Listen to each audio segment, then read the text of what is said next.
guys, welcome to Piyush Hollywood Hindi YouTube channel, your one-stop destination for Hollywood and TV shows, latest news, updates, breakdowns with hidden details. करने से पहले full disclaimer, अगर आपने already इस series के episode पे episode recaps को देखा है तो ये वाला वीडियो स्किप कर देना। अगर चैनल पर नए हो, ये सारी स्टोरी को फिर से एंजॉय करना है तो कंटिन्यू। फ्यूचर में इंसानों के बीच अपने रिलीजन को लेकर एक बड़ी जंग छिड़ गई। एक साइड थे सोल के मानने वाले रिलीजियस इंसान यानी मिथरेक, और दूसरी साइड थे किसी भी रिलीजन को न मानने वाले नास्तिक यानी एथियस्ट। इंसानों ने अपनी इस लड़ाई में मॉडर्न हथियारों के साथ साथ रोबोट्स या एंड्रॉइड्स की भी मदद ली थी, जिसके कारण इस लड़ाई में अर्थ की अच्छी खासी बैंड बज गई। फिर अर्थ को तबाह करने के बाद मिथरेक स्पेस में किसी और हैबिटेबल प्लैनेट की तलाश में निकल गया। तो ये था इसका बेसिक इंट्रोडक्शन। अब चलते हैं एपिसोड 1 की तरफ। एपिसोड 1 की शुरुआत होती है दो एंड्रॉइड्स यानी मदर और फादर से, जो यहाँ प्लैनेट केपलर 22b पर ह्यूमंस के नेक्स्ट जनरेशन को टेस्ट करने के लिए आए हैं। अब इन्हें यहाँ किसने भेजा और इनके यहाँ आने का मेन मकसद क्या है, वो सब आपको धीरे धीरे पता चलेगा। लैंडिंग के दौरान इनकी शिप यहाँ मौजूद एक बड़े से गड्ढे में गिर जाती है। मदर और फादर शिप के गिरने से ठीक पहले अपने सामान को निकालने में कामयाब होते हैं। फिर मदर अपने साथ लाए ह्यूमन एम्प्लॉयज की मदद से 6 बच्चों को जन्म देती है, सारे अलग अलग रेस के बच्चे। फिर दोनों एंड्रॉइड्स यहाँ पर अपनी एक छोटी सी कॉलोनी बनाकर और स्पेस मूल्यों को उगाकर अपना गुजारा शुरू करते हैं। देख के लग रहा है कि यहाँ इनका काम बस इतना ही है, एक प्लैनेट को ढूंढकर ह्यूमंस की नई कॉलोनी बना दो। एंड्रॉइड्स चाहते हैं कि वो आने वाली पीढ़ी के ह्यूमंस को रिलीजन से दूर रखें, ना ही इनके बीच रिलीजियस डिफरेंसेस होंगे और ना ही ये आपस में लड़ेंगे, और इनकी सोच भी थोड़ी लॉजिकल हो जाएगी। मतलब इनके सारे बच्चे नास्तिक होंगे, और ये इधर का काफी स्ट्रिक्ट रूल है। गलती से भी अगर मदर ने इन्हें प्रे करते हुए देख लिया तो बस खत्म समझो। मदर और फादर दोनों जानते हैं कि एक दिन इनकी रोबोट बॉडीज काम करना बंद कर देगी। बस इससे पहले कि इनका ब्रेकडाउन हो, उन्हें यहाँ पर ऐसा इन्वायरमेंट बनाना है कि आने वाली ह्यूमन जनरेशन इनके बिना जिंदा रहना सीख सके। इसीलिए ये अपने बच्चों से स्पेस मूल्यों की खेती करा रहे हैं, उनको घर बनाना सिखा रहे हैं, और साथ ही साथ उन्हें रिलीजन के डिसएडवांटेजेस भी बता रहे हैं, ताकि ये लोग हमेशा नास्तिक बने रहें। एक दिन इनकी बेटी टैली रास्ता भटक कर गायब हो जाती है। इन्हें लगता है कि शायद टैली यहाँ मौजूद गड्ढों में से किसी एक गड्ढे में गिर गई। फिर एक एक करके इनके सारे बच्चे मरने लगते हैं और सिर्फ कैंपियन अकेला जिंदा बचता है। फादर को आसमान में मिथरेक की शिप दिखती है, और फिर ये कैंपियन के साथ अपनी उस गड्ढे में पड़ी शिप की मदद से इन्हें कांटेक्ट करने की कोशिश करता है। फादर को अब लगने लगा है कि मदर धीरे धीरे ब्रेक डाउन हो रही है, और अगर इसे अपने बेटे कैंपियन को बचाना है तो उसे मिथरेक के हवाले करना पड़ेगा। बट ये कमजोर रस्सी की वजह से अपने मिशन को पोस्टपोन करते हैं, किसी और दिन आकर मजबूत रस्सी से ट्राई करेंगे। इसी दौरान मदर को पता चलता है कि उसके अंदर पावर्स हैं, वो कोई आम बच्चा पालने वाली रोबोट नहीं है। मदर ये भी समझ जाती है कि कैंपियन और फादर मिलकर जरूर कोई खिचड़ी पका रहे हैं। फिर इसके चिल्लाने के बाद कैंपियन इसे सब कुछ सच सच बता देता है कि उसने फादर की मदद से ह्यूमंस को कांटेक्ट करने की कोशिश की। ये सुनते ही गुस्से में मदर जाकर फादर पर भड़क पड़ती है, और फिर फादर की बहकी बहकी बातें सुनने के बाद वो उसका प्रोसेसर निकालकर उसे शट डाउन करती है। जैसे ही कैंपियन को फादर के शट डाउन होने के बारे में पता चलता है, वो मौका देखकर उस शिप की मदद से ह्यूमंस को सिग्नल भेजता है। फादर को मारने के बाद मदर का भी जबरदस्त ब्रेकडाउन होने लगता है। ये देखकर कैंपियन वहीं बाहर ग्राउंड में अपने मदर के साथ सो जाता है। अगली सुबह मिथरेक का एक ग्रुप लेड बाय मार्कस इनकी कॉलोनी को ढूंढ लेते हैं। मिथरेक को लगता है कि शायद कैंपियन उनकी प्रोफेसी का हिस्सा है, एक ऐसा बच्चा जो इनका मसीहा बनकर मिथरेक की सारी मिस्ट्री सॉल्व करके ह्यूमैनिटी को लीड करेगा। फिर ये प्लान बनाते हैं कि अपने साथ लाए एंड्रॉइड की मदद से मदर को ठिकाने लगाकर ये कैंपियन को अपने साथ लेकर जाएंगे। पर जल्दी ये समझ जाते हैं कि मदर कोई आम एंड्रॉइड नहीं बल्कि एक उड़ने वाली सुपर पावर्ड किलिंग मशीन है। वहां मौजूद सारे मिथरेक को अपनी सुपरसोनिक आवाज से मारकर मदर मार्कस का पीछा करते हुए उसके शिप तक पहुंच जाती है। फिर मार्कस को शिप से बाहर फेंककर मदर मिथरेक की मेन शिप यानी आर्क पर हमला कर देती है। यस, मदर अगर चाहे तो अपना रूप भी बदल सकती है। ओके, यहाँ मदर आर्क में मौजूद सारे अडल्ट मिथरेक की धज्जियां उड़ाकर उनकी शिप को केपलर 22b पर क्रैश कर देती है, और मार्कस की शिप की मदद से उनके बच्चों को लेकर नीचे आती है। नीचे खड़े मार्कस और कैंपियन निढाल होकर उस आर्क को क्रैश होते हुए देखते हैं। फिर मदर अपने साथ लाए 5 नए ह्यूमंस बच्चों को कैंपियन से मिलवाती है। Okay, flashback time. 2145 में चले रिलीजियस वॉर के दौरान हमारी मुलाकात होती है केलब और मैरी नामी 2 एथियस्ट सोल्जर से। फिर ये दोनों एक मिथरेक रोबोट की मदद से अपनी प्लास्टिक सर्जरी करवाकर मार्कस और सू का भेस लेते हैं, और जाकर असली मार्कस और सू को मारने के बाद मिथरेक ग्रुप में इनकी जगह ले लेते हैं। यहाँ इन्हें यह भी पता चलता है कि असली मार्कस और सू का एक बेटा भी है, मतलब उन्हें भी इसकी भी देखभाल करनी पड़ेगी। तो ये भाई साहब एक्चुअल में एथियस्ट हैं। ये दोनों फिर अपने बच्चे पॉल को लेकर बाकी मिथरेक के साथ आर्क में बैठकर अर्थ को छोड़कर चले जाते हैं। Now back to present time. Mother अपनी आंखों को उस मरे हुए एंड्रॉइड की आंखों से रिप्लेस करती है, इंडिकेटिंग कि उसके असली पावर्स उसकी आंखों से कनेक्टेड हैं। मदर एक निहायत ही पावरफुल एंड्रॉइड यानी नेक्रोमैंसर है। फिर इसी एंड्रॉइड का प्रोसेसर निकालकर मदर फादर को जिंदा करती है। दूसरी तरफ मार्कस कैंपियन की छोटी रस्सी से अपने आप को गड्ढे के किनारे पर बांधकर अपनी बॉडी को गर्म करता है। कैंपियन फादर को फिर से जिंदा देखकर काफी खुश है और फिर ये सारे साथ मिलकर अपनी नई फैमिली के साथ डिनर करते हैं। फिर मदर इन्हें यहाँ के नए रूल समझाती है कि नो रिलीजन बातें एंड नो प्रेयर, और इतना बोलकर इन सारों से इनके सोल पेंडेंट छीन लेती है। ओह बाय द वे, नए 5 बच्चों में मार्कस का बेटा पॉल भी शामिल है। फादर का भरोसा जीतने और उसे थोड़ा स्पेशल फील करवाने मदर उसे अपने आंखों की सीक्रेट लोकेशन दिखाती है। इसने अपनी आंखों को इमरजेंसी सिचुएशन के लिए यहाँ पर छुपा कर रखा है। रात में अपने नए सिबलिंग से बात करते दौरान कैंपियन को पॉल का पालतू चूहा बहुत पसंद आता है। फिर पॉल हंटर के थोड़ा फोर्स करने के बाद जबरदस्ती वो चूहा कैंपियन को देता है। यहाँ हंटर कैंपियन को बताता है कि उसके पहले सिबलिंग्स की मरने की वजह कोई बीमारी नहीं बल्कि मदर है। मदर ने ही शायद एक्सीडेंटली अपने नेक्रोमैंसर पावर्स की मदद से धीरे धीरे अपने ही बच्चों को मार डाला। फिर ये पांचों कैंपियन के मना करने के बावजूद भी चुपके से प्रे करने लगते हैं। जैसे ही मदर को कैंपियन के नए पालतू चूहे के बारे में पता चलता है, वो उस पर गुस्सा होकर वो चूहा वापस पॉल को देने के लिए कहती है और पॉल को उसका पालतू चूहा वापस मिल जाता है। मदर भाप लेती है कि टेम्पेस्ट प्रेग्नेंट है, इसीलिए वो उसे दूसरे बच्चों से अलग करके स्पेशल रूम में रखती है। यहाँ टेम्पेस्ट इसे बताती है कि इसका बच्चा उसकी मर्जी से नहीं हुआ। जब ये लोग हाइबरनेशन में थे तब इनके चर्च के सेकंड हाईएस्ट रैंक मेंबर ने इसका रेप किया था। टेम्पेस्ट इस बच्चे को जन्म नहीं देना चाहती, बट फिर मदर इसे समझाती है कि उसके साथ जो भी हुआ है उसमें इस मासूम बच्चे की कोई गलती नहीं, तो इसकी सजा बच्चे को क्यों। मदर का ये वाला रूप देखकर टेम्पेस्ट काफी हैरान होती है। एक रात अचानक इनके ऊपर कुछ एलियन जंगली जानवर हमला करते हैं। मदर को पता चलता है कि किसी ने उसकी आंखें चुरा ली। पहले तो उसे लगता है कि शायद ये फादर ने किया था, बट बाद में इन्हें पता चलता है कि इसके पीछे तो कैंपियन का हाथ है। कैंपियन से आंखें छीनकर फादर उन्हें मदर के हवाले कर देता है। फिर मदर अपनी आंखों की मदद से नेक्रोमैंसर रूप में आकर सारे जानवरों को मार देती है। इस हादसे में टेम्पेस्ट भी बाल बाल उन जानवरों का शिकार बनने से बच जाती है। मदर और फादर ये सोचकर परेशान हैं कि पिछले 12 साल में पहली बार इन्हें पता चला है कि यहाँ इनके अलावा और भी कोई रह रहा है। यही जानवर फिर जाकर मार्कस को गड्ढे में ढकेल देते हैं, बट रस्सी से बंधे होने की वजह से वो बच जाता है। थोड़ी देर बाद मिथ्रेक के सोल्जर मार्कस को ढूंढकर उसे अपने साथ लेकर जाते हैं। इस हादसे के बाद सारे बच्चे काफी डर गए हैं। इन सबको अब यहाँ से कहीं दूर सेफ जगह पर जाना है। मदर इन्हें बताती है कि टेम्पेस्ट की डिलीवरी होने तक वो कहीं नहीं जा सकते। ये सुनते ही सारे एकदम शॉक होकर टेम्पेस्ट को घूरने लगते हैं। ऊप्स, अर्थ से केपलर 22b का सफर 13 साल लंबा है, तो सफर के दौरान सारे पैसेंजर हाइबरनेशन मोड में होते हैं। इनकी बॉडीज तो हाइबरनेटेड है, बट अगर ये चाहें तो अपने दिमाग की मदद से वर्चुअली सारे पैसेंजर से कनेक्ट कर सकते हैं। इसी वर्चुअल वर्ल्ड में मार्कस और सू धीरे धीरे अपने बेटे पॉल के करीब आने लगते हैं। ये लोग भी अब उसे अपने असली बच्चे जैसा प्यार करने लगे हैं। प्रेजेंट टाइम में मार्कस को होश आते ही वो सबसे पहले पॉल के बारे में पूछता है। यहाँ सू उसे बताती है कि पॉल भी बाकी बच्चों के साथ अब नेक्रोमैंसर के कब्जे में है। मदर के हमले के बाद अब बस यहाँ इतने ही मिथरेक्स जिंदा बचे हैं, उसमें भी 2 एंड्रॉइड्स हैं। दूसरी तरफ हंटर कैंपियन को बताता है कि ये एंड्रॉइड्स इन्हें जंगली जानवरों के बारे में झूठ बोल रहे हैं ताकि उनके डर से कोई यहाँ से भागे ना। कैंपियन को याद आता है कि इससे पहले भी मदर एंड फादर ने इसे ऐसी झूठी कहानियां सुनाई थी सरपेंट्स के बारे में, ताकि कोई फिर से उन गड्ढों की तरफ ना जाए। डिनर के दौरान हंटर और टेम्पेस्ट के बीच उसके होने वाले बच्चे को लेकर जबरदस्त झगड़ा होता है, क्योंकि हंटर का मानना है कि टेम्पेस्ट को अपने बच्चे का नाम उसके रेपिस्ट के नाम पर रखना चाहिए, क्योंकि रेपिस्ट होने के बावजूद भी वो चर्च का एक रिस्पेक्टफुल मेंबर था। ये सुनते ही टेम्पेस्ट हंटर को थप्पड़ मारती है और फिर टेम्पेस्ट के मुंह से खून निकलने लगता है। धीरे धीरे बाकी बच्चों की भी तबीयत खराब होने लगती है। कैंपियन को अब लगने लगा है कि शायद हंटर ठीक कह रहा था, मदर ही एक्सीडेंटली अपने बच्चों की जान ले रही है।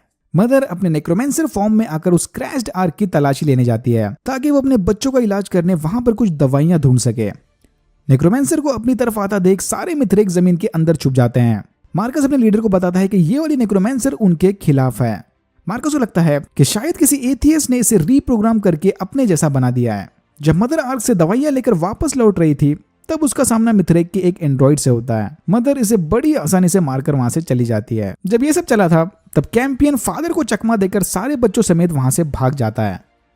मार्कस और सू समझ जाते हैं कि मदर यहाँ पर दवाइयां लेने आई थी, तो इसका मतलब सारे बच्चे अभी तक जिंदा हैं। अब बस इन्हें अपने लीडर को मनाकर बच्चों को तलाश करने निकलना है। जंगल में भागते हुए पॉल बाकी सब बच्चों से अलग हो जाता है। फिर पॉल टैली की आवाज का पीछा करते हुए एक गड्ढे में अटक जाता है।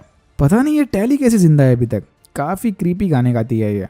फादर मार्कस की शिप की मदद से बच्चों की लोकेशन का पता लगाता है और उन्हें ढूंढकर वापस घर लेकर जाता है। यहाँ फादर को एक शॉकिंग न्यूज पता चलती है। उनके बच्चों के मरने की और बीमार पड़ने की वजह मदर नहीं बल्कि ये स्पेस मूलियां हैं। ये स्पेस मूलियां एक्चुअल में रेडियो एक्टिव हैं जो धीरे धीरे सारे बच्चों को मार रहे हैं। ये सुनकर मदर और कैंपियन दोनों को काफी राहत मिलती है। होल्ड ऑन, सबके लिए ये मूलियां जहरीली हैं, बट कैंपियन पर इनका कोई असर नहीं हुआ। कैंपियन रेडिएशन प्रूफ है क्या? अचानक वो एलियन जानवर कैंपियन पर हमला करता है, बट समय रहते वहां पर फादर आकर उस जानवर को एक झोपड़ी में बंद कर देता है। फिर मदर जंगल में अटके पॉल को ढूंढ लेती है। बाल बाल बच गया भाई। दूसरी तरफ मिथरेक को रेगिस्तान में दफन एक बड़ा सा पत्थर दिखता है। इसके सिमेट्रिकल शेप को देखकर ये समझ जाते हैं कि ये कोई नेचुरल ऑब्जेक्ट नहीं है, इसे किसी खास काम के लिए बनाया गया है। उस पत्थर के अंदर से निकलती गर्मी को देखकर सारे मिथरेक उसके सामने झुककर प्रे करने लगते हैं। अपेरेंटली ये भी इनकी प्रोफेसी का हिस्सा है, मतलब वो लोग सही रास्ते पर हैं। फादर को अब लगने लगा है कि वो अब इनके किसी काम का नहीं। एक भी काम ढंग से किया है कि इसने। फिर अपनी इंपॉर्टेंस को बढ़ाने फादर डिसाइड करता है कि वो उस जंगली जानवर को मारकर उससे अपने बच्चों का पेट भरेगा। बट कैंपियन इस बात के सख्त खिलाफ है। वो चाहता है कि किसी जानवर की जान लेने से पहले उन्हें फूड का कोई अल्टरनेटिव सोर्स ढूंढना चाहिए, और अगर कुछ नहीं मिला तो आखिरी ऑप्शन होगा उस जानवर को मारकर खा जाओ। फादर और कैंपियन दोनों मिलकर जंगल में दूसरी सब्जियों की तलाश में निकलते हैं। स्पॉइलर अलर्ट, उन्हें कुछ नहीं मिलता। धीरे धीरे अब मदर और टेम्पेस्ट का रिलेशनशिप सुधरने लगा है। फिर मदर इनसे छीने मिथरेक पेंडेंट्स को पिघलाकर उससे एक चाकू बनाती है और इसकी मदद से सारे बच्चों के ट्रैकिंग डिवाइस निकालकर उन्हें दूर जंगल में छुपा देती है। ये वही ट्रैकिंग डिवाइसेस है जिन्हें मार्कस और सू ट्रैक कर रहे हैं। तो अब इन्हें लगता है कि शायद मदर ने अपना लोकेशन चेंज कर दिया। तभी इनके लीडर की दूसरी एंड्रॉइड मार्कस को मारने की कोशिश करती है, बट समय रहते सू उसे बचा लेती है। ऑब्वियसली ये काम उनके लीडर का है। उसे अब मार्कस और सू पर शक होने लगा है, इसलिए वो मार्कस से छुटकारा पाना चाहता है। सू उनके ग्रुप में इकलौती ऐसी है जिसे थोड़ा बहुत मेडिकल नॉलेज है, तो वो जिंदा रहेगी तो चलेगा, बट मार्कस नहीं। मार्कस भी फौरन इस बात को समझ जाता है और फिर वो अपने लीडर को टपकाने की प्लानिंग करने लगता है। कैंपियन चुपके से जाकर उस एलियन को भगाने की कोशिश करता है, पर समय रहते फादर आकर उसे रोक लेता है। अब मदर और फादर दोनों को ये टेंशन है कि ये कैंपियन की अच्छाई एक दिन उसकी जान लेके रहेगी। फिर फादर सारे बच्चों को जमा करके उन्हें अपने करंट सिचुएशन के बारे में समझाता है कि देखो, अगर जिंदा रहना है तो इस एलियन को मरना पड़ेगा। हम लोग आज हैं तो कल नहीं, इसीलिए तुमको भी यह मरने मारने वाला काम तो सीखना ही पड़ेगा। एक लड़की डेयरिंग करने की कोशिश करती है, बट उल्टा उस एलियन को जख्मी करके डर के मारे सबके साथ वहां से भाग जाती है। बेचारा फादर रे, बेचारा फादर, कोई नहीं सुनता भाई तेरी। मदर जंगल में पड़े हाइबरनेशन पॉड को यूज करके अपने आप को इसके वर्चुअल वर्ल्ड से कनेक्ट करती है, ताकि इसकी मदद से वो अपनी पुरानी यादों को वापस जी सके। फाइनली मार्कस का अपने लीडर को मारने वाला प्लान सक्सेसफुल होता है और वो उसे पत्थर से निकली आग की मदद से जलाकर राख कर देता है। इस करिश्मे को देखकर सारे समझ जाते हैं कि मार्कस में जरूर कोई बात है, और फिर सब जाकर उस पत्थर से लिपट जाते हैं उसकी गर्मी हासिल करने। मार्कस सू को बताता है कि उसने कोई आवाज सुनी थी और उसी के बाद ये आग वाला करिश्मा हो गया। Wait what? ये सोल रियल है कि क्या? ये सुन के सू भी थोड़ा टेंशन में आती है। दूसरी तरफ भूख से परेशान टेम्पेस्ट मदर का बनाया चाकू लेकर उस एलियन जानवर का पेट चीर डालती है, बट बाद में उसे पता चलता है कि वो एलियन प्रेग्नेंट थी।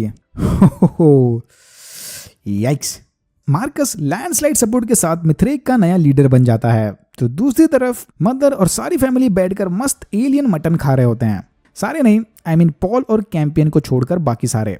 शिप के रिमेन्स की तलाशी लेते वक्त मिथरेक को अंदर टेम्पेस्ट का रेपिस्ट मिलता है। इसने और भी ऐसे बहुत सारी लड़कियों का रेप किया था। ये बंदा अपनी पर्सनल चलती फिरती जेल में है।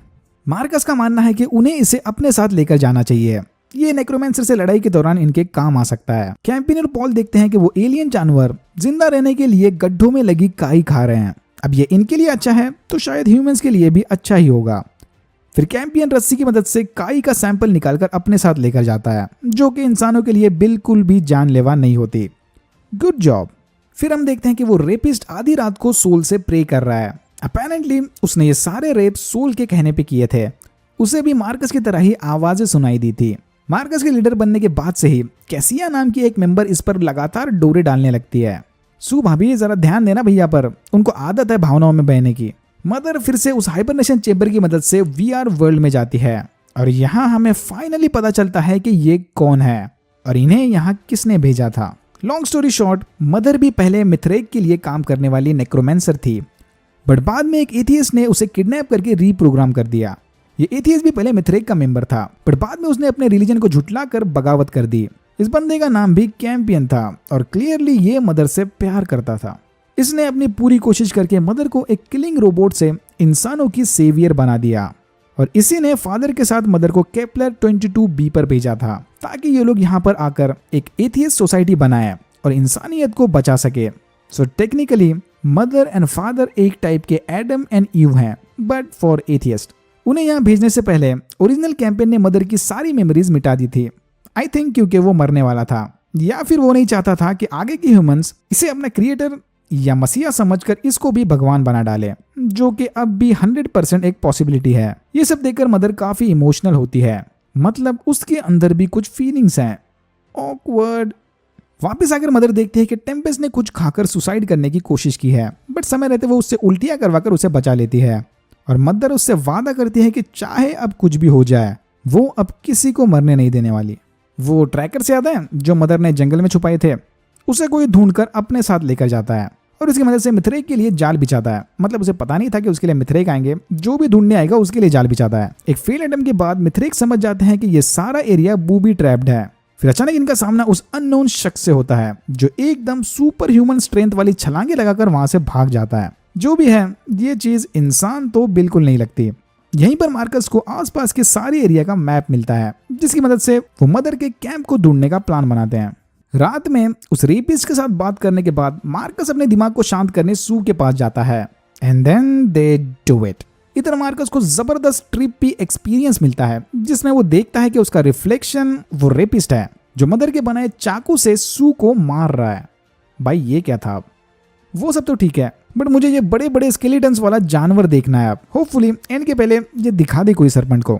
अगली सुबह मैप की मदद से मार्कस और सू फाइनली मदर के कैंप को ढूंढ लेते हैं और यहाँ होता है एपिसोड 5 खत्म। तो अब मुझे 3 बड़े क्वेश्चंस हैं। पहला, मार्कस के साथ सोल का क्या कनेक्शन है? दूसरा, वो फुदकने वाला आदमी कौन था? और तीसरा और सबसे अजीब, टैली जिंदा कैसे है, या फिर वो जिंदा भी है कि नहीं? पॉल के साथ साथ मदर और फादर दोनों ने उसे देखा था। देख के लग रहा है कि वो किसी तरह का भूत बन के भटक रही है जंगलों में। उस वर्चुअल वर्ल्ड में जाकर कैंपेन के साथ वाली अपनी पुरानी यादों को जीना अब मदर का डेली रूटीन बन गया है। वो रोज पहरा देने के बहाने यहाँ आकर ये हरकतें करती है। ऑब्वियसली उसके इस अजीब बिहेवियर को फादर और मार्कस दोनों नोटिस करते हैं। मार्कस समझ जाता है कि मदर जरूर डेली किसी एक ही लोकेशन पर जा रही है, तो मार्कस का मानना है कि पॉल को वापस लाते ही इन्हें उसे सब कुछ सच सच बताना चाहिए।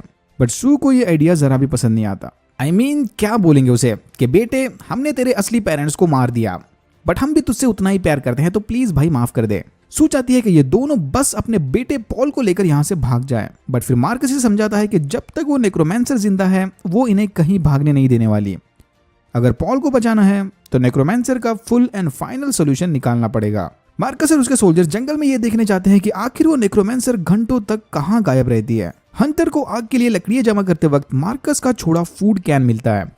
ये देखकर हंटर और हॉली समझ जाते हैं कि बाहर कुछ जिंदा मिथरेक इन पर नजर रखे हुए हैं। कैंपियन और पॉल मदर के साथ बैठकर प्रॉब्लम सॉल्विंग एक्सरसाइज की प्रैक्टिस कर रहे थे। जिस पजल को सॉल्व करने में कैंपियन को 20 मिनट से ज्यादा लग गए, वो पजल पॉल ने बस 2 मिनट के अंदर सॉल्व कर दिया। ये देखकर कैंपियन इससे काफी जेलस फील करता है। इन दोनों की दोस्ती अब धीरे धीरे अपोजिट डायरेक्शन में जा रही है। जंगल में तलाशी के दौरान मार्कस का एक सोल्जर उसे पर्सनली थैंक यू बोलने आता है। अपेरेंटली इसके पापा ने एक एथियस्ट बच्ची को मारने की बजाय उसे अपना बंदी बना लिया था, बट फिर उस एथियस्ट बच्ची ने इस मौके का फायदा उठाकर बम से ढेर सारे मिथरेक सोल्जर को उड़ा दिया और फिर सजा के तौर पर मार्कस ने असली मार्कस ने इसके पापा को मार दिया था। बट ये भाई साहब इसलिए खुश हैं कि मार्कस ने किसी एंड्रॉइड की मदद लेने की बजाय खुद इसके पापा को मारा। मारने से प्रॉब्लम नहीं है, किसने मारा इससे प्रॉब्लम है। वाह। इसका मानना है कि उसके पापा कमजोर थे, बट मार्कस इसे समझाता है कि उसे कमजोरी नहीं कहते, इन शॉर्ट इंसानियत कहते हैं। ये चीज को इतना इंपॉर्टेंस दिया है, मतलब आगे बैक फायर करेगी लग रहा है। तभी सू को वहां एक हाइबरनेशन पॉड मिलता है। इसका लॉक चेक करने के बाद ये समझ जाते हैं कि मदर यहाँ पर इसे ही यूज करने आती है। इसे यूज करते वक्त मदर खुलेआम अपने नॉर्मल रूप में रहती होगी। मार्कस समझ जाता है कि अगर मदर को ठिकाने लगाना है तो यही सही टाइम होगा। जब भी वो सिमुलेशन में होगी तब वो बाहर उसकी बॉडी को बम से उड़ा देंगे। फिर मदर को कैंप में टैली के स्टाइल में बनाए ड्राइंग्स मिलते हैं। इन ड्राइंग्स में अपनी पुरानी यादों को देखकर मदर काफी हैरान है। उसे लगता है कि जरूर कोई उसका पीछा करते हुए सिमुलेशन के अंदर चला गया था। पॉल अब फंगस खा खाकर तंग आ चुका है और अब उसे भी एलियन मटन खाना है, बट वो खुद किसी की जान नहीं लेना चाहता। इसीलिए वो अपने टैलेंट को यूज करके इन जानवरों को मारने वाली एक मशीन या फिर एक टाइप का जाल बनाता है।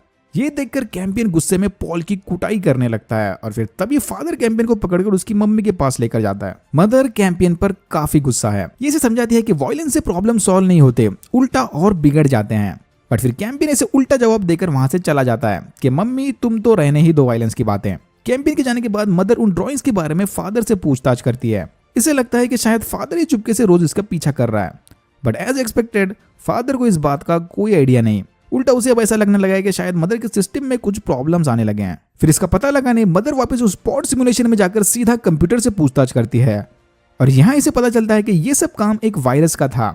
इस वायरस ने क्रिएटर कैंपियन का रूप लेकर मदर को वापस अपने पास बुलाने ये सारा कांड किया था। बट फिर कैंपियन इसे बताता है कि मदर के अंदर कोई वायरस नहीं है, मदर बहुत ही ज्यादा पावरफुल है और ये सब उसके मेमोरीज का हिस्सा है। And then they do it. I mean एक वायरस और एक रोबोट के बीच व्हाई? Well why not? जब इन दोनों के बीच अंदर डेटा ट्रांसफर चला था तभी बाहर मौका देखकर मिथरेक ने मदर को ठिकाने लगाने का इंतजाम कर लिया। ये लोग उस पॉड के चारों तरफ बम लगा देते हैं और वो रेपिस्ट आर्क में मिले रिफ्लेक्टर को लेकर मदर के सामने खड़ा हो जाता है। तो ये बड़ा सा आईना कुछ देर के लिए नेक्रोमेंसर के पावर को कंट्रोल करेगा, बट खराब टेक्नोलॉजी के कारण इनका प्लान बुरी तरह से फेल हो जाता है और मदर अपने जेडाई पावर्स को यूज करके वहां से अपने बच्चों को लेने भागती है। फिर कैंपियन को पता चलता है कि विटा टैली के साथ हाइड एंड सीक खेल रही है। पहले से लगता है कि विटा बस इसके ऐसे ही मजे ले रही है, बट बाद में वो खुद भी टैली की झलक देखता है। साला ये सब छोड़ो, पहले तुम ये टैली का मिस्ट्री सॉल्व करो भाई। ये सोल, मदर और बाकी सब गए ऑयल लेने। दूसरी तरफ सू और मिथरेक का एक छोटा ग्रुप मदर के कैंप पर हमला करते हैं। सू पॉल को लेकर भागती है और बाकी सोल्जर्स फादर से लड़ने लगते हैं। फादर अपने बच्चों को मार्कस की शिप में छुपाकर एक एक करके उन सोल्जर्स को ठिकाने लगाने लगता है। पहले लगता है कि शायद फादर ये लड़ाई आराम से जीत जाएगा, बट फिर नॉटी हंटर शिप के अंदर लगे माइक को यूज करके मिथरेक सोल्जर्स को फादर की लोकेशन बताता है। मिथरेक फादर को चारों तरफ से घेर कर मारने ही वाले थे कि तभी अचानक वहां पर मदर आ जाती है, बट इसे आने में बहुत देर हो गई। हमले में फादर बुरी तरह से घायल हो चुका है। सू और पॉल जाकर मार्कस से मिलते हैं, जहां इन्हें पता चलता है कि मदर अब भी जिंदा है। फिर सू के मना करने के बावजूद भी मार्कस पॉल को वापस कैंप भेजता है। तब इनका प्लान यह है कि पॉल मौका देखकर मदर से उसकी आंखें छीनकर भाग जाएगा और बाहर आने पर मार्कस मदर को मार देगा। पॉल एकदम प्लान के मुताबिक मदर से उसकी आंखें छीनकर भागता है और मदर के बाहर आने पर मार्कस उस पर हमला कर देता है। मार्कस मदर को बुरी तरह से घायल करके फिनिश ही करने वाला था कि तभी उसे फिर से अपने दिमाग में आवाजें सुनाई देती हैं, मदर को जिंदा छोड़ दो, मदर को जीने दो। मार्कस कंफ्यूज होकर मदर को जिंदा पकड़ने का प्लान बनाता है। आवाजें, आत्मा, एलियंस, रोबोट और वायरस के बीच सेक्स, भाई चल क्या रहा है इस शो में? जो भी है एकदम नया और मजेदार है, मुझे कोई प्रॉब्लम नहीं। कैंपियन एक सोल्जर की बंदूक चुराकर मदर को बचाने की कोशिश करता है, बट फिर मदर उसे याद दिलाती है कि वायलेंस से प्रॉब्लम सॉल्व नहीं किए जाते। मार्कस मदर को एक झोपड़ी में अटकाकर कैंपियन को एक स्टोरेज रूम में बंद करता है। सू पॉल वाले स्टंट को लेकर मार्कस से अभी भी काफी नाराज है। उसका मानना है कि इन तीनों को अब ये सब छोड़कर ट्रॉपिकल जोन में जाकर नए से शुरुआत करनी चाहिए, बट मार्कस इसे बताता है कि उसे पहले ये दोनों एंड्रॉइड्स को रीप्रोग्राम करना है। यहाँ सू को शक होता है कि शायद मार्कस अब पार्टी बदलने के मूड में है। इंटरोगेशन के दौरान मदर मार्कस को बताती है कि वो जानती है कि ये असली मार्कस नहीं है, ये कोई एथियस्ट है जो प्लास्टिक सर्जरी करवाकर मिथरेक के बीच रह रहा है। उसने इसका चेहरा देखते ही ये सब स्कैन कर लिया था। ये ऐसे कौन इंटरोगेट करता है भाई? मिथरेक फादर को रीप्रोग्राम करके उसे अपना नौकर बना लेते हैं।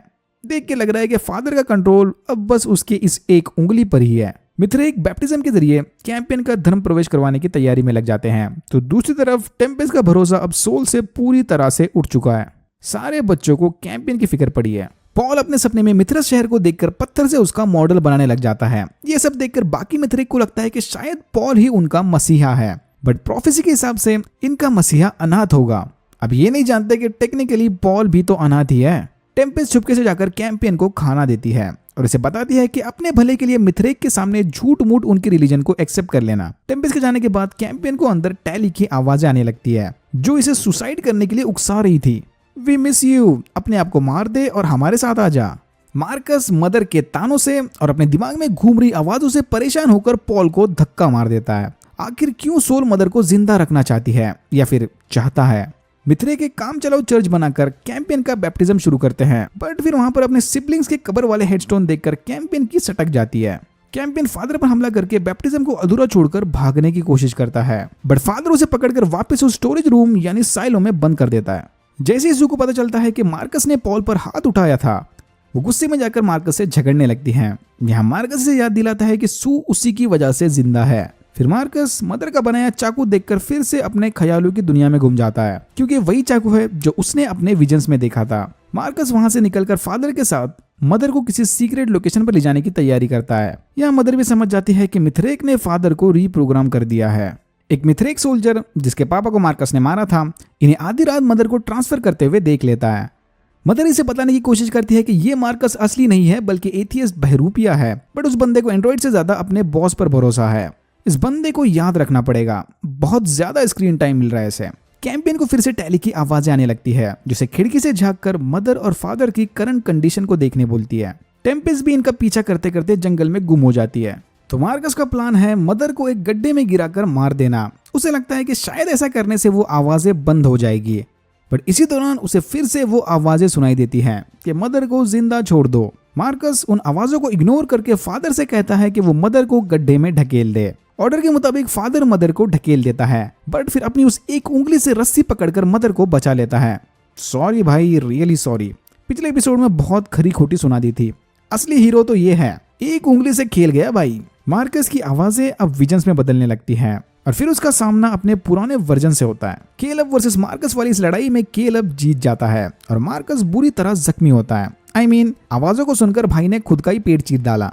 मदर इस मौके का फायदा उठाकर गड्ढे से बाहर आती है और यह फादर से वादा करती है कि जल्द ही वह फादर और अपने बच्चों को बचाने जरूर आएगी। मार्कस के दिमाग में अब भी वही आवाजें घूम रही हैं, मदर को जाने दो, मदर का जिंदा रहना जरूरी है।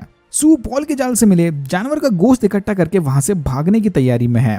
तभी पॉल को चर्च में अपना माउस वापस मिल जाता है। देख के लग रहा है कि शायद वाकई में पॉल ही वो प्रॉफिट है, बट तभी फादर वहां जख्मी मार्कस को लेकर आता है। तो मार्कस का मानना है कि वो मसीहा यानी प्रॉफिट पॉल नहीं बल्कि वो खुद है। बंजर जमीन पर रहने वाला वो अनाथ बच्चा पॉल या कैंपियन नहीं बल्कि मार्कस है, केलब है। मार्कस को ये बात उन आवाजों ने बताई थी। ये सब सुनकर सू का सर चकराने लगता है। मार्कस के आइडेंटिटी क्राइसिस वाला प्रॉब्लम अब नेक्स्ट लेवल पर पहुंच चुका है। आवाजों और विजन्स के साथ अब उसे अपनी आइडेंटिटी को लेकर डरावने सपने भी आ रहे हैं। एपिसोड 8 की शुरुआत ऐसे ही एक सपने से होती है, जिसमें मार्कस अपना चेहरा काटकर अपने आप को बदलने की कोशिश करता है। नींद से जागने के बाद मार्कस अपने बेटे पॉल को एक स्ट्रॉन्ग सर्वाइवर बनाने का वादा करता है, बट देख के नहीं लग रहा कि पॉल को अपने पापा की बातों में कोई इंटरेस्ट है। वो अब इसके नए रूप से डरने लगा है। मदर अपनी मरम्मत करवाने मिथरेक के आर्क में जाती है। वहां शिप के मलबे में मिले एक मेडिकल एंड्रॉइड की मदद से मदर अपनी रिकवरी शुरू कर देती है। जल्दी मदर को पता चलता है कि फुली रिकवर होने के लिए उसे और ज्यादा एंड्रॉइड खून की जरूरत पड़ेगी, मतलब ये सफेद लिक्विड। तभी अपनी बॉडी को ट्रबल शूट करते वक्त मदर को उसके पेट में एक गांठ मिलती है। स्पॉइलर अलर्ट, मदर प्रेग्नेंट है। यस, इंसानों के टाइप वाली प्रेग्नेंट। वह एक कैंपियन मान गए तेरी एफिशिएंसी को। मदर को अगर जल्दी रिकवर होना है तो इस फीटस को और खून की जरूरत पड़ेगी। अब क्योंकि ये फीटस इंसान का है, कार्बन बॉडी, तो ऑब्वियसली इसे ब्लड प्लाज्मा लगेगा, मतलब लाल खून। वहां मौजूद सारे एंड्रॉइड्स को ड्रेन करने के बाद मदर एक एलियन जानवर को मारकर उसका खून इस्तेमाल करती है। भाई ये किस टाइप के क्रेविंग्स आ रहे हैं इसको। हंटर भांप लेता है कि फादर अपने उंगली से मोर्स कोड की मदद से कोई मैसेज भेज रहा है। वो मैसेज है soul is the light. Hunter को लगता है कि शायद मिथरेक की प्रोग्रामिंग चेंज करने के बाद फादर बस ग्लिच कर रहा है और कुछ नहीं। मार्कस नहीं चाहता कि पॉल और वो एथियस्ट बच्चा मतलब कैंपियन एक दूसरे के दोस्त बने, इसीलिए वो अपने बेटे को कैंपियन से दूर रहने को कहता है। शू और पॉल दोनों मार्कस की इन अजीब हरकतों से परेशान होकर कैंपियन के साथ वहां से भागने का प्लान बनाते हैं। इसी के चलते पॉल चुपके से जाकर कैंपियन को एक कम्युनिकेशन डिवाइस देता है। मार्कस पॉल को फिर से कैंपियन से बात करता देख काफी गुस्सा है और वो यहाँ ये भी भाप लेता है कि सू और पॉल उसे छोड़कर भागने का प्लान बना रहे हैं। तो इससे पहले कि सू कुछ करे, मार्कस उसे ले जाकर एक साइलो में बंद कर देता है। सारे मिथरेक मिलकर सू को वापस सोल के रास्ते पर लाने उसके लिए प्रे करने लगते हैं। ये देखकर हॉली और वीटा समझ जाते हैं कि भाई समय रहते इन्हें भी टेम्पेस्ट की तरह यहाँ से भाग जाना चाहिए था। टेम्पेस्ट को तो हम भूल ही गए। टेम्पेस्ट मदर को ढूंढते हुए आर्क के अंदर चली जाती है, बट फिर मदर उसे वहां से भगा देती है क्योंकि मदर को लग रहा है कि शायद उसकी ये नई खून पीने वाली क्रेविंग्स उसे टेम्पेस्ट पर हमला करने पर मजबूर कर दें। कैंपियन पॉल के बताए प्लान के मुताबिक जमीन में सुरंग करके साइलो के बाहर आता है और भागने से पहले मिथरेक के चर्च को आग लगा देता है। आग देखकर मार्कस को लगता है कि शायद ये सोल का कोई साइन है। इसी डिस्ट्रैक्शन का फायदा उठाकर पॉल, हॉली, वीटा और सू भी वहां से भाग जाते हैं। पहले इनका प्लान था मार्कस के शिप में बैठकर भागना, बट फिर ये देखते हैं कि मार्कस ने शिप के सिस्टम में कोई झोल कर दिया है, मतलब इन्हें मजबूरन अब जमीन का रास्ता लेना पड़ेगा। दूसरी तरफ फादर कैंपियन का पीछा करते हुए जंगल में जाता है, पर फिर किसी तरह अपने एक्शंस पर कंट्रोल करके कैंपियन को वहां से भागने देता है। मदर अपने सवालों का जवाब पाने वापस सिमुलेशन वर्ल्ड में जाकर अडल्ट कैंपियन से मिलती है। यहाँ कैंपियन इसे एक शॉकिंग न्यूज देता है, मदर वाकई में प्रेग्नेंट है। ये कोई एक्सीडेंट या रैंडम चीज नहीं, बल्कि पहले से यही उसका मेन मिशन था। छोटा कैंपियन और बाकी के बच्चे तो मदर के लिए बस ट्रायल सब्जेक्ट्स थे। मदर का असली मिशन और इंसानियत का फ्यूचर उसके कोक में पल रहा ये फीटस है, जिसे आई थिंक कैंपियन ने पहले ही प्लान कर दिया था। मदर की रिएक्शन को देख के लग रहा है कि सबसे ज्यादा इंसानियत तो इसके अंदर है। मदर से भागकर आर्क में भटकते वक्त टेम्पेस को उसका रेपिस्ट यानी ओथो दिखता है। टेम्पेस मौके का फायदा उठाकर उसे मारने की कोशिश करती है, बट फिर वहां पर मदर आकर उसे ऐसा करने से रोक लेती है। तो उस जंगल वाले हादसे के बाद से ही ओथो अपने गार्ड का सर बैग में लेकर घूम रहा है, क्योंकि अगर ये अपने गार्ड से ज्यादा दूर गया तो उसका हेलमेट इसकी जान ले लेगा। सही जुगाड़ है भाई, एकदम नेक्स्ट लेवल। मदर ओथो को मारने की बजाय उसे अपना चलता फिरता ब्लड बैंक बना देती है। मदर को प्रेग्नेंट और उसकी ये खून पीने वाली क्रेविंग्स देखकर टेम्पेस्ट बहुत परेशान है। मार्कस गुस्से में फादर की उंगली काट देता है, वो उसके टैप टैप टैप से परेशान हो गया था। तभी हंटर के ध्यान में आता है कि वो मोर्स कोड वाला message soul is the light actual में फादर के सिस्टम को एक्सेस करने वाला पासवर्ड है। फिर इसी पासवर्ड की मदद से हंटर फादर को रीसेट करके वापस लाता है। ये फादर इज बैक और उसी के साथ उसके deadly PJs are also back. Marcus को लगता है कि उसके बच्चे को ढूंढने में बस अब उसकी सोल ही मदद कर सकता है। फिर सोल से बात करने मार्कस सबको लेकर उस बड़े से पत्थर यानी टेंपल के पास जाता है। ये भाई की अब पूरी सटक गई है।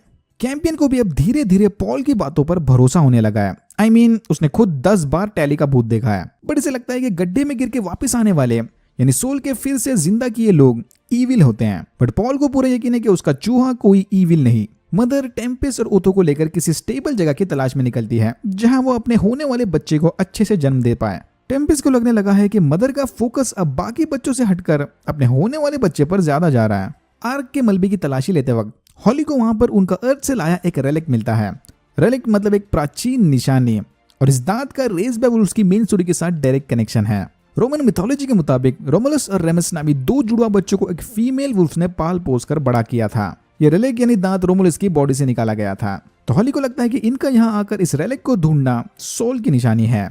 बाकी किसी को ऐसा नहीं लग रहा। ओके, मदर को भी फाइनली अपनी डिलीवरी के लिए नई लोकेशन मिल जाती है, जहां पर ये अजीब अजीब से मेटालिक कार्ड्स लगे हैं। सू और बाकी के बच्चे भी भटकते हुए आकर मदर और टेम्पेस से मिलते हैं। यहाँ मदर इन्हें अपने प्रेगनेंसी के बारे में बताकर कमजोरी से गिर जाती है। बच्चों के मनाने के बाद सू फाइनली मदर की हेल्प करने के लिए तैयार होती है। उधर टेंपल पर पहुंचने के बाद भी मार्कस को सोल की आवाज नहीं आती। फिर परेशान होकर मार्कस हंटर को टॉर्चर करने लगता है और उसकी लॉयल्टी चेक करने मार्कस हंटर का हाथ लेकर उस पत्थर के सुराख में डाल देता है। लकीली हंटर का हाथ नहीं जलता, विच मीन्स कि ये सच बोल रहा है। इसे वाकई में सू के प्लान के बारे में कुछ नहीं पता। मार्कस की इस हरकत को देखकर बाकी मिथरेक का इस पर से भरोसा उठने लगा है। उधर केव्स में मदर सू को बताती है कि वो जानती है कि सू और मार्कस प्लास्टिक सर्जरी से अपना भेष बदलकर मिथरेक के बीच रह रहे हैं। सू को लगता है कि शायद मदर उसे ब्लैकमेल कर रही है, बट आई थिंक ऐसा नहीं है। मदर के बात करने का तरीका ही थोड़ा ऑफेंसिव है। एनीवेज, जो भी है, इन दोनों को एक साइड देखकर अच्छा लगा। मार्कस भैया की खैर नहीं। अब अंधेरा होते ही मौका देखकर फादर और हंटर मार्कस की शिप लेकर वहां से भाग जाते हैं। ये देखकर मार्कस गुस्से में एक मिथरेक सोल्जर का गला काट देता है, क्योंकि शिप की रखवाली करना इसी का काम था, बट ये घोड़े बेचकर सो गया था। ये देखकर मिथरेक अब पूरी तरह से मार्कस के खिलाफ हो जाते हैं। फिर मदर उन कार्ड्स को स्कैन करके अचानक एक वर्चुअल वर्ल्ड में जाती है। इन विजन्स में मदर देखती है कि टैली की तरह ही कुछ हुड पहने लोग एक उल्टी करने वाली एलियन की पूजा कर रहे हैं। तभी ओथो ब्लड फ्लो को रिवर्स करके बैटमैन वाला बेन बन जाता है और मदर दर्द के मारे सिमुलेशन से बाहर आती है। ये थोड़ा ज्यादा हो गया। ब्लड फ्लो रिवर्स करके कौन मसल बनाता है भाई।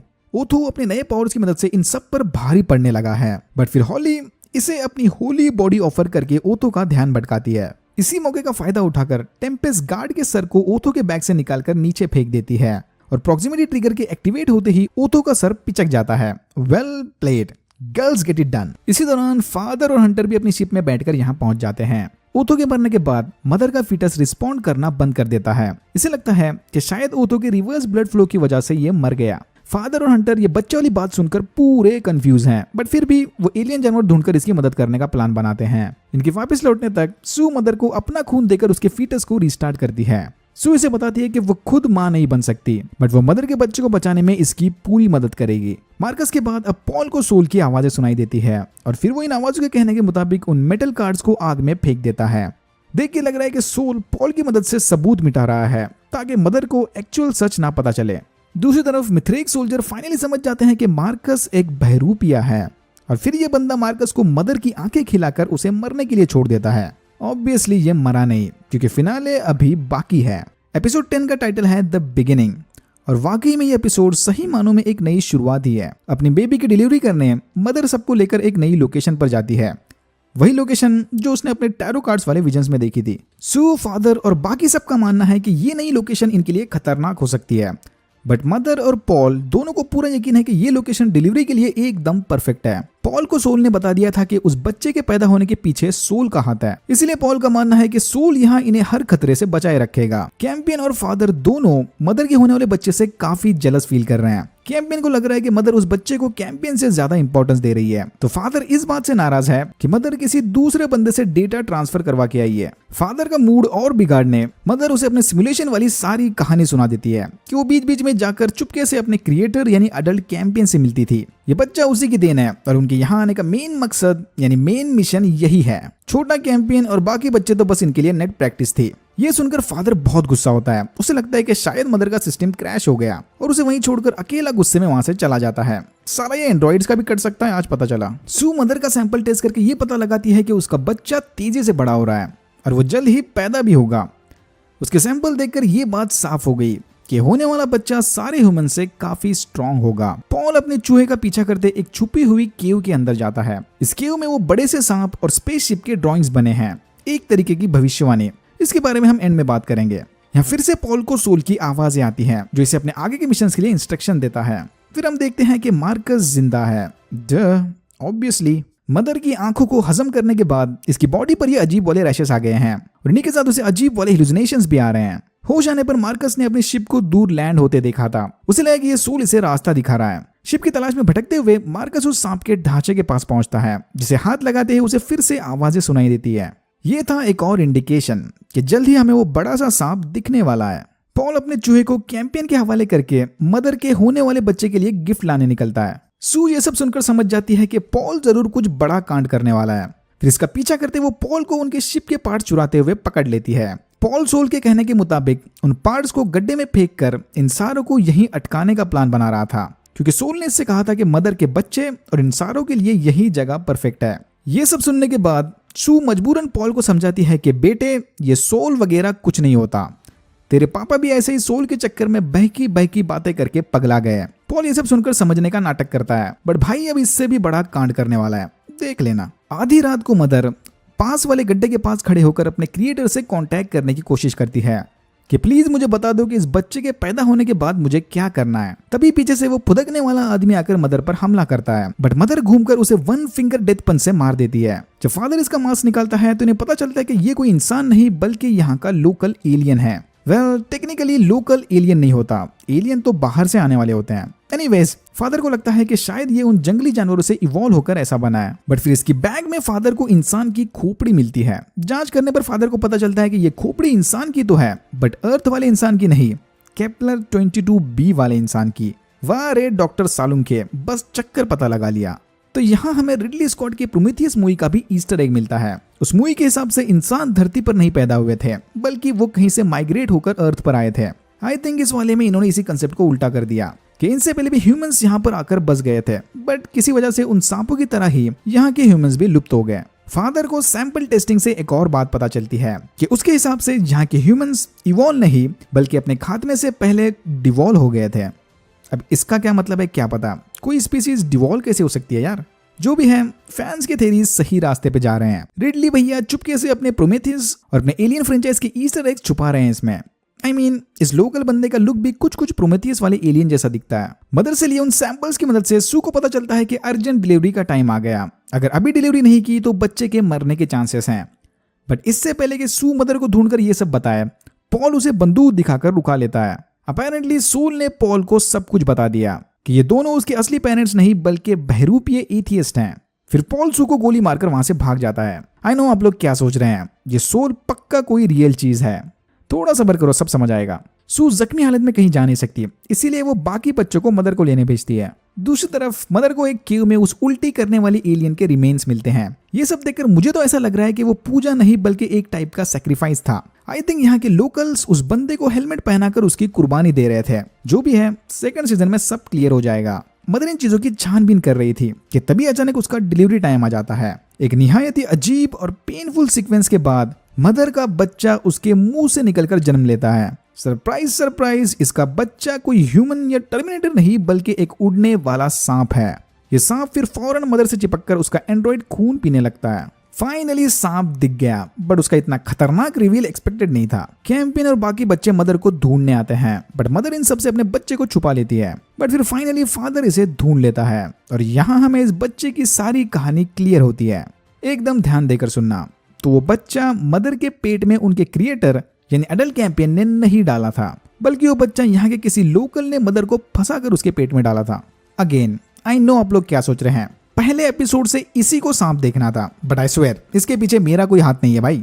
लोकल्स मतलब यहाँ के सांपों ने। आई थिंक यहाँ के सांप स्ट्रेंजर थिंग्स वाले माइंड फ्लेयर की तरह है, जो अपने होस्ट के दिमाग को कंट्रोल करके उससे जो चाहे वो करवा सकते हैं। एक टाइप का alien monster parasite. Which means अगर ये थियरी सही है तो मदर के विजन्स के साथ साथ मार्कस और पॉल के उन आवाजों के पीछे भी इन सांपों का ही हाथ है। ये किसी तरह के हाईली इवॉल्व टेलीपैथिक शक्तियों वाले जीव हैं। बट इस थ्योरी में एक लूप होल है। अगर ये विजन्स केपलर पर रहने वाले सांपों के हैं तो स्पेस में ओथो को सोल की आवाजें कहां से आई? आई थिंक वो सब भी क्लियर हो जाएगा। मदर ये समझ जाती है कि किसी ने उसकी डिजिटल इमोशंस का फायदा उठाकर उसकी मदद से इस बच्चे को जन्म दिया है। मदर जानती है कि इसके बच्चे को जिंदा रहने के लिए एंड्रॉइड खून के साथ साथ इंसानी खून की भी जरूरत पड़ेगी, और शायद इसीलिए उन आवाजों ने पॉल की मदद से उनके शिप को खराब करने की कोशिश की, ताकि जब भी ये बच्चा पैदा हो तो ऑलरेडी उसके पास खाने के लिए शिकार मौजूद हो। आई मीन पीने के लिए। इस सांप के मुंह को देख के लग रहा है कि ये एक टाइप का खून पीने वाला रेप्टाइल है। एक ऐसा खून पीने वाला रेप्टाइल जो उड़ सकता है और काफी तेजी से बड़ा हो रहा है। मतलब अगर मदर को अपने बच्चों की जान बचानी है तो इस सांप को मरना पड़ेगा। मदर उस सांप को अपना खून पीने में बिजी रखती है और फादर के साथ उस स्पेसशिप में बैठकर एक गड्ढे के अंदर चली जाती है, ताकि ये लोग प्लैनेट के कोर में मौजूद लावा में डुबकी लगाकर अपने साथ उस बच्चे को भी मार सकें। कैंपियन इन दोनों को सुसाइड मिशन पर जाते हुए देख लेता है, बट वो कुछ नहीं कर पाता। अपनी अंतिम घड़ियों में मदर और फादर के सामने बच्चों की यादें आती हैं। इन्हें पूरा यकीन है कि इनके जाने के बाद कैंपियन ह्यूमैनिटी का नया लीडर बनेगा। देख के लग रहा है कि ये फादर और मदर का आखिरी मोमेंट है। दूसरी तरफ मार्कस को जंगल में कुछ एथियस्ट मिलते हैं। ये लोग भी यहाँ पर इस हैबिटेबल प्लैनेट की तलाश में आए थे, बट मार्कस एक छोड़कर सारे एथियस्ट को मार देता है और उस बचे हुए एथियस्ट के साथ प्रे करने लगता है। प्रे करने से पहले मार्कस ने इस एथियस्ट के कम्युनिकेशन डिवाइस की मदद से उनके शिप को कांटेक्ट करके धमकी दी थी कि वो अब इस प्लैनेट का राजा है और सोल नहीं चाहता कि कोई भी एथियस्ट यहाँ पर कदम रखे। बट तभी वहां पर एथियस्ट की शिप लैंड करने आती है। फिर हम देखते हैं कि मदर और फादर दोनों जिंदा हैं, जो उस लावा कोर के थ्रू सेफली निकलकर दूसरे गड्ढे से बाहर आ गए। आई थिंक यहाँ के सांप इन गड्ढों से ऐसे ही ट्रेवल करते होंगे। रेप्टाइल्स कोल्ड ब्लडेड होते हैं, तो आई थिंक वो अपना बॉडी टेम्परेचर इसी लावा कोर से मेंटेन करते होंगे। कोल्ड ब्लडेड होने की वजह से उन्हें जिंदा रहने के लिए ज्यादा खाना और पानी भी नहीं लगता। वो अगर चाहें तो अपने बॉडीज एनर्जी सेविंग मोड में डालकर लंबे समय के लिए हाइबरनेशन में जा सकते हैं। तो इसका मतलब ये हुआ कि शायद वो सांप पूरी तरह से लुप्त नहीं हुए। यहाँ एक बात समझ नहीं आ रही, कोर की इतनी दहकती गर्मी से भी इनका शिप या बॉडीज कैसे नहीं जले। आई थिंक जहाँ के रेप्टाइल्स ग्रेविटी मैनिपुलेट करके उड़ सकते हैं, वहाँ का फिजिक्स भी थोड़ा अलग होगा। बहुत सारे सवाल है भाई। फादर मौका देखकर मदर को लेकर उस शिप से कूद जाता है और वो सांप एकदम से बड़ा होकर वहां से उड़ जाता है। वो केव्स वाली भविष्यवाणी याद है ना? स्पेसशिप, मदर एंड फादर और उड़ने वाला सांप। शू और बाकी के बच्चे मदर और फादर को मरा हुआ समझकर कैंपियन की तरफ देखते हैं, इंडिकेटिंग कि उनके जाने के बाद सारी जिम्मेदारी कैंपियन पर आ गई है। और यहाँ होता है एपिसोड 10 खत्म। जैसा कि मैंने कहा था, ये एपिसोड वाकई में सीजन 2 के लिए एक न्यू बिगिनिंग है। माना कि सीजन 1 को लेकर हमारे दिमाग में बहुत सारे सवाल हैं, बट इन्होंने कुछ इनडायरेक्ट जवाब भी दे दिए, एक नए यूनिवर्स का बेस बना दिया। अब सीजन 2 में हम इसे डिटेल में एक्सप्लोर करेंगे। मिथरेक versus atheist, humans versus snake और साथ ही साथ केपलर प्लैनेट से जुड़ी ह्यूमंस की हिस्ट्री। अगर आपको वीडियो अच्छा लगा तो please like, share and subscribe for more videos like this. Please like, subscribe to our channel, comment your favorite topic. For an upcoming project, we will meet soon with updates on a new movie or TV show. Thank you for watching.